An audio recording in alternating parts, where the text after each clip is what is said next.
Hello दोस्तों, स्वागत है आपका हमारे यूट्यूब चैनल याहू बाबा पे। ये हमारा पीएचपी कोर्स से रिलेटेड 145 ट्यूटोरियल है और इस कोर्स में आप ये सीखने वाले हैं कि हम कैसे पीएचपी की हेल्प से ईमेल सेंड कर सकते हैं। देखिए, जब भी आप पीएचपी में ईमेल सेंड करना चाहते हैं तो उसके लिए हमारे पास यहाँ पे एक स्पेशल फंक्शन आता है जिसे हम कहते हैं मेल। मेल के अंदर बेसिकली हमारे पास 4 पैरामीटर्स होते हैं, जिसमें जो हमारे पास यहाँ पे सबसे पहला पैरामीटर है वो है टू। तो यहाँ पर हम कोई भी ईमेल डालते हैं जिसको हमने मेल करनी है, मतलब कि वो रिसीवर कौन सा है जिसको हम मेल करना चाहते हैं। हम यहाँ पर एक से ज्यादा ईमेल्स भी डाल सकते हैं कॉमास लगा के, मैं भी आपको प्रैक्टिकल करके दिखाऊंगा। उसके बाद जो हमारे पास यहाँ पे सेकंड पैरामीटर होता है वो होता है सब्जेक्ट। आपको मालूम होगा जब भी हम मेल करते हैं तो उसके अंदर हम एक मेन हेडिंग में सब्जेक्ट रखते हैं, तो उसी को हमें यहाँ पर डालना है। इसके बाद जो हमारे पास यहाँ पे थर्ड पैरामीटर है वो है मैसेज। मैसेज ही जो है वो मेन पार्ट होता है ईमेल का। जो भी हम रिसीवर को मेल कर रहे हैं उसके अंदर जो हम मैसेज डालना चाहते हैं वो यहाँ पे हम थर्ड पैरामीटर में देंगे। इसके बाद जो हमारे पास लास्ट पैरामीटर है वो है हेडर्स। हेडर्स के अंदर हम मल्टीपल वैल्यूज डाल सकते हैं। सबसे पहली जो मेन वैल्यू होती है इसके अंदर वो होती है फ्रॉम, मतलब कि सेंडर कौन है इस मेल का, मतलब कि हम अपनी ईमेल का एड्रेस यहाँ पे डालते हैं। इसके बाद इसके अंदर कुछ ऑप्शनल वैल्यूज भी हो सकती हैं, जैसे मान लीजिए सीसी। सीसी मतलब कार्बन कॉपी। अगर आप चाहते हैं कि ये जो रिसीवर है इसके अलावा भी इस मेल की कॉपी किसी और को चली जाए तो उस पर्सन का ईमेल आईडी आप सीसी के बाद डालेंगे। इसके बाद इसमें एक लास्ट वैल्यू भी हो सकती है जिसको हम कहते हैं BCC, मतलब कि ब्लाइंड कार्बन कॉपी। अगर आप सेम ईमेल जो है वो किसी और ईमेल आईडी को भी भेजना चाहते हैं तो उसको आप यहाँ पे डाल सकते हैं। तो ये एक ऑप्शनल पैरामीटर है, देना जरूरी नहीं है। ये सेम काम आप यहाँ पर भी कर सकते हैं, टू में कोमा कोमा लगा के आप मल्टीपल ईमेल आईडी यहाँ पर भी डाल सकते हैं। तो ये शुरू करते हैं प्रैक्टिकल और देखते हैं कि हम पीएचपी में हम कैसे ईमेल को सेंड कर सकते हैं।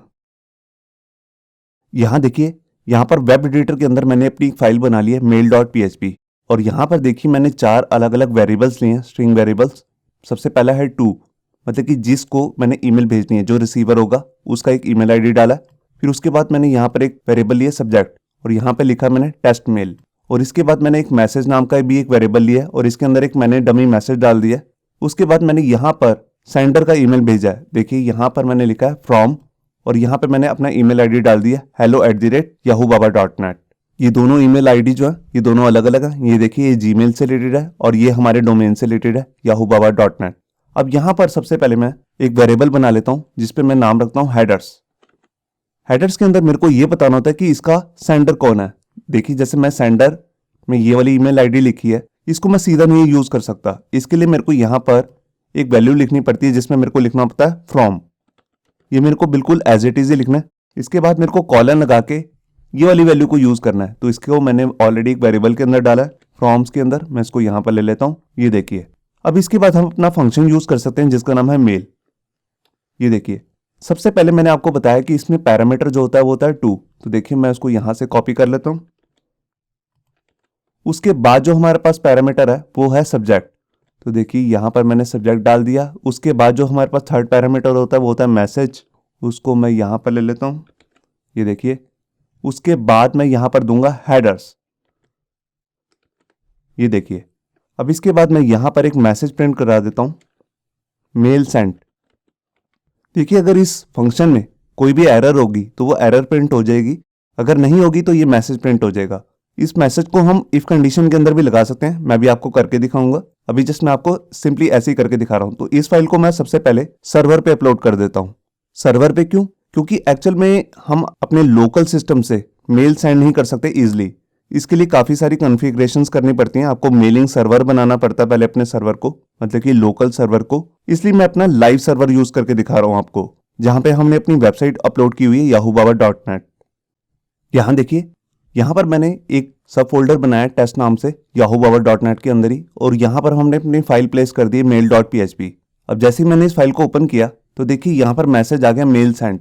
इसका मतलब जो मेल है वो सक्सेसफुली सेंड हो चुकी है। ये मेल सेंड होने के बाद कम से कम 1 से 2 मिनट के अंदर रिसीवर को अपनी मेल मिल जाती है। तो यहाँ पर मैंने अपना ईमेल आईडी ओपन किया हुआ दूसरा वाला जो मैंने रिसीवर में रखा था। ये देखिए यहाँ पर मेरे को ये मेल मिल चुकी है। ये मेरा जीमेल वाला अकाउंट है, मैं इसको ओपन करके दिखाता हूँ। ये देखिए, यहाँ पर हमारे पास सब्जेक्ट आ गया टेस्ट मेल और ये हमारा मैसेज आ रहा है, आप देख रहे हैं। तो जैसा कि मैंने अभी आपको बताया था कि हम जो ये ईमेल करते हैं इसके अंदर इफ कंडीशन का भी यूज कर सकते हैं, मैं भी आपको करके दिखाता हूँ। ये देखिए, वही वाली फाइल मैंने अपने ऑनलाइन एडिटर में ओपन कर ली है। अब जो ये फंक्शन है इस फंक्शन को मैं यहाँ से कट कर लेता हूँ। और यहाँ पर मैं इसको इफ कंडीशन के अंदर प्लेस कर देता हूँ। ये देखिए, अब इसके बाद मुझे कंडीशन लगानी है और कंडीशन के बाद मैं यहाँ पर एक एल्स पार्ट भी बना लेता हूँ। मान लीजिए अगर ये मेरी मेल जो है सक्सेसफुली सेंड नहीं होती तो एल्स पार्ट में आ जाएगा। अब जो ये मैसेज है मैं यहाँ से कट करके यहाँ रख देता हूँ और एल्स पार्ट के लिए भी मैं मैसेज बना लेता हूँ और यहाँ पर लिख देता हूँ ईमेल फेल्ड। ये देखिए, तो यहाँ मैंने फाइल को सेव किया। तो अभी मैं क्या करता हूँ, इस फाइल को दोबारा से रिफ्रेश करके दिखाता हूँ आपको। ये देखिए, यहाँ पर दोबारा से ये मैसेज आ रहा है मेल सेंड, और यहाँ पे मैं आपको ईमेल भी चेक करा देता हूँ। ये देखिए, यहाँ पर ईमेल दोबारा आ चुकी है, आप देख रहे हैं यहाँ पे। ये देखिए, मैं क्लिक करके दिखा रहा हूँ। ये देखिए, सेम मेल वापस आ चुकी है दोबारा से। तो यहाँ पर अब हमने क्या किया, यहाँ पर जस्ट हमने यहाँ पर इसको इफ कंडीशन के अंदर प्लेस कर दिया। अगर ईमेल जो है वो सक्सेसफुली सेंड हो जाती है तो ये मैसेज आ जाएगा, अगर फेल हो जाती है तो ये मैसेज आ जाएगा। अब इसके बाद मैं आपको दिखाता हूँ कि अगर हमने एक से ज़्यादा रिसीवर को मेल भेजनी हो तो उसके लिए हम क्या करेंगे। देखिए, हम यहाँ पर 2 में जाएंगे और यहाँ पर इन्वर्टेड कोट्स के अंदर ही मैं कोमा लगा के जितने भी ईमेल आईडी डालना चाहता हूँ मैं यहाँ पे सब देख सकता हूँ। तो यहाँ पर मेरे पास एक ईमेल आईडी और है, मैं उसको भी लिख रहा हूँ findjquery@gmail.com। ये देखिए, अब मैं इस फाइल को सेव करता हूँ और यहाँ पर आकर मैं पेज को रिफ्रेश करता हूँ। तो देखिए, मैसेज दोबारा से यही आ गया मेल सेंड, इसका मतलब मेल सेंड हो चुकी है। अब इसके बाद मैं आपको दोनों ईमेल आईडी चेक भी करा देता हूँ। ये देखिए, यहाँ पर हमारे पास थर्ड मेल आ चुकी है इसी वाले ईमेल आईडी पे, आप देख रहे हैं। और इसके साथ जो मैंने दूसरी ईमेल भी ओपन की हुई यहाँ पर फाइंड jQuery, ये देखिए यहाँ पर भी ईमेल रिसीव हो चुकी है, टेस्ट मेल। ये देखिए, तो यहाँ पर आपने देखा कि हम अगर एक से ज़्यादा ईमेल आईडी को मेल करना चाहते हैं तो उसके लिए जस्ट हमारे को यहाँ पे कोमा ही लगाना है। अब इसके बाद मैं आपको दिखाता हूँ कि अगर हम CC को यूज़ करना चाहते हैं, मतलब कि कार्बन कॉपी को या BCC को, ब्लाइंड कार्बन कॉपी को, तो उसके लिए हम क्या करेंगे। तो देखिए, उसके लिए हमारे को यहाँ पर बेसिकली जो हेडर है उसी को यूज़ करना होता है। अब देखिए, ऑलरेडी हम हेडर के अंदर फ्रॉम यूज़ कर रहे हैं। अगर हम इससे ज़्यादा वैल्यूज़ को यूज़ करना चाहते हैं तो हमें हेडर को एरे बनाना पड़ेगा। तो यहाँ मैं क्या करता हूँ, हेडर को पहले एरे बना देता हूँ। ये देखिए, हमारा एरे बन चुका है। अब इसके अंदर ऑलरेडी एक वैल्यू मैंने डाल दी है। इसमें जो की है वो है फ्रॉम, और जो उसकी वैल्यू है वो यहाँ से अब वेरिएबल से ले रहे हैं। मैं इसको डायरेक्टली डाल देता हूँ। अभी मैं इसको यहाँ से कॉपी कर लेता हूँ और यहाँ पर प्लेस कर देता हूँ। ये देखिए, मैं इस वाले वेरिएबल को कमेंट कर देता हूँ। ये देखिए, मैंने कमेंट कर दिया। अब इसके साथ मेरे को यहाँ पर कोमा लगा के देना पड़ेगा CC। तो उसके लिए मैं दोबारा से इन्वर्टेड कोड लेके यहाँ पर CC ले लेता हूँ और फिर से मैं यहाँ पर लगाऊंगा कॉलन, और कॉलन के अंदर मैं दूसरा ईमेल आईडी दूंगा। अब मैं यहाँ पर नहीं दे रहा तो यहाँ से मैं कट कर लेता हूँ और यहाँ पर मैं CC के बाद यहाँ पर दूंगा अपना दूसरा ईमेल आईडी। हम हेडर के अंदर कुछ और इन्फॉर्मेशन भी दे सकते हैं, मैं वो आपको बताता हूँ कैसे। हम यहाँ पर अपना मीमी वर्जन दे सकते हैं। मीमी मतलब मल्टीपर्पज इंटरनेट मेल एक्सटेंशंस।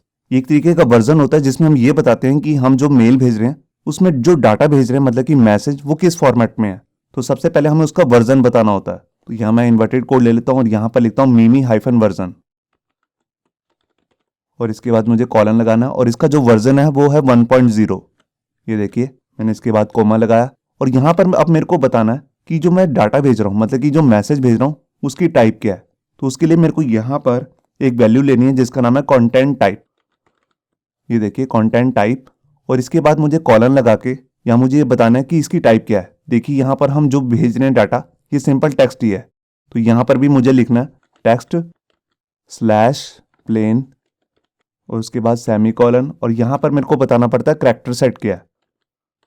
तो करैक्टर सेट जो है वो है UTF-8। ये देखिए, यहाँ पर हमने लिखा कि जो हम टेक्स्ट भेज रहे हैं वो सिंपल प्लेन टेक्स्ट है, मतलब कि उसके अंदर कोई भी इमेज, वीडियो वगैरह नहीं है। या कोई आप HTML फॉर्मेट पे भी यहाँ पर जो मैसेज है वो भी सेंड कर सकते हैं। अगर आप HTML में भेज रहे हैं तो यहाँ पर आप टेक्स्ट की जगह पे लिखेंगे HTML, और अगर आप कोई अटैचमेंट वगैरह भेज रहे हैं वीडियो वगैरह की, तो उसके लिए आपको यहाँ पर चेंज करना होता है। ये मैं एक एडवांस अलग से वीडियो बनाऊंगा, उसमें मैं आपको बताऊंगा कि ईमेल के साथ हम कोई अटैचमेंट कैसे भेज सकते हैं। तो यहाँ पर जस्ट मैंने इतना लिखा और यहाँ पर दिए करैक्टर सेट, मतलब कि जो हम डाटा भेज रहे हैं बेसिकली वो कौन सी सिंपल लैंग्वेज है या कोई फॉरेन लैंग्वेज है। देखिए, हम बेसिकली जब भी इंग्लिश वगैरह लेते हैं तो यहाँ पर उसका करैक्टर सेट होता है UTF-8। इसमें कुछ भी चेंज नहीं करना होता। अब आप यहाँ पे देखिए, जो हमारा ये हेडर्स है ये एक एरे बन चुका है, मगर जो एरे है हम इसको सीधा यहाँ पे पास नहीं कर सकते, मतलब कि मेल फंक्शन के अंदर। मेल फंक्शन के अंदर जब भी हमें लेना है कोई स्ट्रिंग वैल्यू ही लेनी होती है। तो यहाँ पर तो हमने ये एरे बना दिया, तो इस एरे को अब हमें कन्वर्ट करना पड़ेगा स्ट्रिंग में। तो उसके लिए मैं यहाँ पे क्या करूँगा, मैं दोबारा से यही वेरिएबल ले लेता हूँ और इसकी वैल्यू को, मतलब कि जो एरे वाली वैल्यू है, इसको रिप्लेस कर दूंगा स्ट्रिंग से। तो यहां पर मैं पीएचपी का फंक्शन यूज करूंगा इम्प्लोड। इम्प्लोड के अंदर मुझे क्या करना है, यहां पर मेरे को जो भी मैं डाटा भेज रहा हूं हेडर की फॉर्म में, उसको मेरे को नेक्स्ट लाइन में डालना है। तो उसके लिए सबसे पहले मैं यहां पर दो कैरेक्टर्स लूंगा, /r और /n, जिसका मतलब होता है नेक्स्ट लाइन। तो ये अपने आप नेक्स्ट लाइन में हो जाएंगी सारी वैल्यूज जो भी आपको यहाँ पे दिख रही है। इसके बाद मेरे को बताना है कि कौन सा एरे है, तो एरे का नाम ही है हेडर्स, ये देखिए। तो उसको मैंने यहां पर लिख लिया। अब इसके बाद मैं इस लाइन को क्लोज कर देता हूं, ये देखिए। तो सबसे पहले मैंने क्या किया, मैंने एक एरे बनाया हेडर्स का। तो एडर्स जो है एरे है, उसको हम सीधे यहाँ पे प्लेस नहीं कर सकते थे, मतलब कि अपने मेल फंक्शन के अंदर। तो उसके लिए मैंने यहाँ पर इम्प्लोड यूज किया है। यहाँ पे जो इम्प्लोड फंक्शन है, ये बेसिकली क्या करेगा, एरे को एक स्ट्रिंग में कन्वर्ट कर देगा और स्ट्रिंग की हर वैल्यू के अंदर जो भी आपको यहाँ पे दिख रही है, सबके अंदर /n लगा दिया है, मतलब कि वो नेक्स्ट लाइन में अपने आप कन्वर्ट हो जाएंगी। अब इसके बाद मैं इस फाइल को सेव करता हूं और यहां पर आकर फाइल को रिफ्रेश करता हूं। तो देखिए कोई भी एरर नहीं आया और यहाँ पे सेम मैसेज आ रहा है, मेल सेंड। अब इसके बाद मैं आपको ईमेल भी चेक करा देता हूँ। ये देखिए यहाँ पर ऑलरेडी एक ईमेल आ चुकी है, आप देख रहे हैं। ये देखिए ये ईमेल है और यही सेम मेल दूसरे ईमेल पे भी आ चुकी है जिसको हमने सीसी किया था। ये देखिए ये दूसरा ईमेल आईडी है, ये देखिए। जब मैं इस पर क्लिक करता हूँ, मैं आपको 2 पे क्लिक करके दिखाता हूँ यहाँ पे, तो आप यहाँ पे देख सकते हैं कि ये 2 पर्सन को ईमेल गई है। फर्स्ट पर्सन है, ये सेकंड पर्सन है। इसी तरह बिल्कुल मैं यहाँ पर BCC भी यूज कर सकता हूँ। अगर मैं यहाँ पर ब्लाइंड कार्बन कॉपी लगाना चाहता हूँ, तो उसके लिए जस्ट मेरे को यहाँ पर लिखना है BCC और कॉलन लगा के जो सा भी ईमेल आईडी है, जैसे मान लीजिए abc@gmail.com, मान लीजिए कुछ इस तरीके का ईमेल आईडी है, तो मैं ऐसे भी मेल सेंड कर सकता हूँ। तो अभी तो मैं नहीं कर रहा हूँ, मैंने जस्ट आपको बता दिया कि हम ब्लाइंड कार्बन कॉपी को कैसे यूज कर सकते हैं। तो यहाँ पर अभी हमने जो ईमेल सेंड करना सीखा वो बिल्कुल सिंपल फॉर्मेट में था। अब इसके बाद मैं आपको एक तरीका दिखाता हूँ जिसमें हम फॉर्म को यूज करेंगे। तो यहाँ पर देखिए मैं दोबारा से अपने एडिटर में आ चुका हूँ। अब यहाँ पर सबसे पहले मेरे को अपना फॉर्म क्रिएट करना पड़ेगा। तो मैंने ऑलरेडी एक फॉर्म क्रिएट करके रखा हुआ, मैं जस्ट उसको यहाँ पे पेस्ट कर रहा हूँ। ये देखिए यहाँ पर मैं क्या करता हूँ, इस वाले फॉर्म को यहाँ से कट कर लेता हूँ, इसको PHP से बाहर रख देता हूँ। ये देखिए तो ये हमारा ऊपर फॉर्म है। अब इस फॉर्म के अंदर मैं आपको थोड़ा सा डिटेल में बता देता हूँ कि मैंने क्या क्या लिया है। मैंने यहाँ पर एक फॉर्म लिया है, उसमें मेथड दिया है पोस्ट। यहाँ पे एक्शन में मैंने लिखा है $_server PHP सेल्फ, इसकी वैल्यू दी है। इसका मतलब जो है, जब भी हम फॉर्म का सबमिट करेंगे, PHP का जो कोड होगा वो इसी पेज में अवेलेबल है, जहाँ पे इसको आगे प्रोसेसिंग करनी है। अब इस फॉर्म के अंदर मैंने जो फील्ड लिए हैं उसके बारे में मैं आपको थोड़ा सा बता देता हूँ। पहली फील्ड है वो है ईमेल। यहाँ पर देखिए मैंने नेम में लिया ईमेल और यहाँ पे उसकी टाइप लिया टेक्स्ट। उसके बाद मैंने 2 ब्रेक्स लगाई हैं। फिर लिया सब्जेक्ट, यहाँ पे देखिए नेम है सब्जेक्ट, टाइप है टेक्स्ट। फिर है मैसेज। मैसेज के लिए मैंने यहाँ पर टेक्स्ट एरिया लिया है क्योंकि मैसेज जो है वो थोड़ा बड़ा हो सकता है। और यहाँ पर उसका नेम भी लिया है मैसेज। और यहाँ पर एक बटन लिया है, ये देखिए बटन पे भी मैंने नेम लिया है ई सबमिट और इसकी टाइप भी दी है सबमिट। अब जब मैं इस ई सबमिट वाले बटन को क्लिक करूंगा इन सारी फील्ड्स को फिल करके, तो ये सारा डाटा जो होगा वो इसी पेज में यहाँ पर आ जाएगा। तो यहाँ पर सबसे पहले मैं चेक कर लेता हूँ कि यूजर ने बटन पे क्लिक किया भी है कि नहीं। तो उसके लिए मैं सबसे पहले मैं यहाँ पर इफ कंडीशन बना लेता हूँ और इसके अंदर फंक्शन यूज करूंगा इस सेट। इस फंक्शन को यूज करके मैं ये चेक करना चाहता हूँ कि ये वाला बटन सेट हुआ भी है कि नहीं, मतलब कि जिसका नाम है ई सबमिट। तो देखिए यहाँ पर मैं ले लेता हूँ अपना सुपर ग्लोबल वेरिएबल $_post और यहाँ पर स्क्वायर ब्रैकेट्स लगा के, ये देखिए मैंने इसका यहाँ पे नाम दे दिया। अब ये सारा जो कोड है मैं इसके अंदर प्लेस कर देता हूँ। ये देखिए अब यूजर जो जब भी इस बटन पे क्लिक करेगा तो ये चेक करेगा, अगर ये बटन क्लिक हुआ तो इसके अंदर आ जाएगा और इसके अंदर आकर यहाँ पर हमने 2 में लिया है ये वाला ईमेल आईडी जिसको ईमेल करनी है। और यहाँ पे सब्जेक्ट में तो देखिए हमने सब्जेक्ट के लिए ऑलरेडी ऊपर एक फील्ड ले रखी है, यहाँ पे सब्जेक्ट, तो इसी का नेम हमें यूज करना है। तो देखिए उसके लिए मैं यहाँ पे क्या करूंगा, यहाँ पर अपना यही वाला वेरिएबल यूज कर लेता हूँ $_post और इसके अंदर आकर यही वाला नेम यूज कर लूंगा। सब्जेक्ट जो भी इसके अंदर वैल्यू होगी वो यहाँ पे आ जाएगी। अब यही सेम फील्ड मैं दोबारा से कॉपी कर लेता हूँ और सब्जेक्ट एरिया में भी डाल देता हूँ, ये देखिए। और यहाँ पे मैं मैसेज चेंज कर दूंगा। ये देखिए इसका नेम मैंने डाल दिया यहाँ पर मैसेज। अब आएगी बात फ्रॉम की कि इसका सेंडर कौन है। तो सेंडर में जो सा पर्सन ईमेल डाल रहा है अपनी, उसी का ईमेल यहाँ पे आ जाएगा। तो इस पे मैंने ऑलरेडी नेम ले रखा है ईमेल। तो मैं पहले क्या करता हूँ, मैं इसको यहाँ से ये कर लेता हूँ और यहाँ पर नेम रख देता हूँ जो मैंने यहाँ पे रखा है ईमेल। ये देखिए, और यहाँ पर मैंने हेडर में इसको यूज़ कर लिया फ्रॉम के साथ। और सबसे नीचे मैंने यहाँ पर मेल फंक्शन यूज़ किया है जिसके अंदर ये सारी फील्ड्स आ जाएंगी। अब ये सारी फील्ड जो है ये सारी डायनेमिक आएंगी। पहले हमने यहाँ पर स्टैटिक वैल्यू ली थी, मगर अब मैं इसको सारे को डायनेमिक कर रहा हूँ, मतलब कि फॉर्म से ले रहा हूँ। और जैसे ये मेल सेंड हो जाएगी तो हमारे पास यहाँ पे मैसेज आ जाएगा मेल सेंड। तो अभी सारे फॉर्म को मैं सर्वर पे अपलोड कर देता हूँ और इसके बाद मैं आपको चेक कराता हूँ। तो यहाँ देखिए सर्वर पर मैंने अपनी ये फाइल अपलोड कर दी है mail.php। ये देखिए यहाँ पर हमारा फॉर्म भी आ चुका है। अब यहाँ पर सबसे पहले मैं ईमेल आईडी डाल देता हूँ, मतलब कि अपनी ईमेल आईडी।